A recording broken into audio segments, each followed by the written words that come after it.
I think the journey on DNI for Gulf started slightly later compared to the other parts of the geography that we have been accustomed to. Especially if you see the US and the European markets are fairly, let's say, mature and highly advanced in this respect.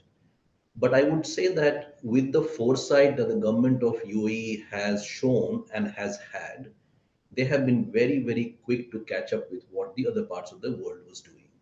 So, be it the establishing of the Department of Tolerance in 2015 or 2016, whenever that happened, or the Happiness Department that they created, or the focus on people with special determination, apart from, let's say, the gender.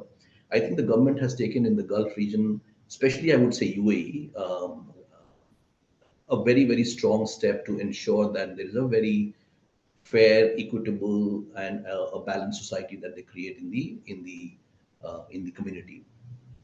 The second thing which has happened is if you see financial institutions in the Gulf region, they have been very clear that if they have to, let's say, lend support to any organization of any kind, they are now very clear that you have to show what are the progress that we have made on diversity in order to avail of, let's say, better interest loans from the financial institutions, for instance. So I think there's a pressure from, let's say, the government to do better.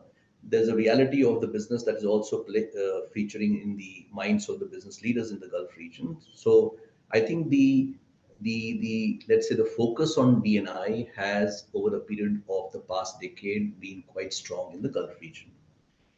Well, all the focus, has it really translated into meaningful results? Maybe not in across all the sectors, all the industries, but I would gather that at the current moment, every business leader or most of the HR leaders or most of the DNI leaders are fairly clued on as to what needs to be done to improve the matrix on DNI. So I think it's a journey. We are at the journey stage where the understanding is very pronounced. I think there's a strong intent to make things happen.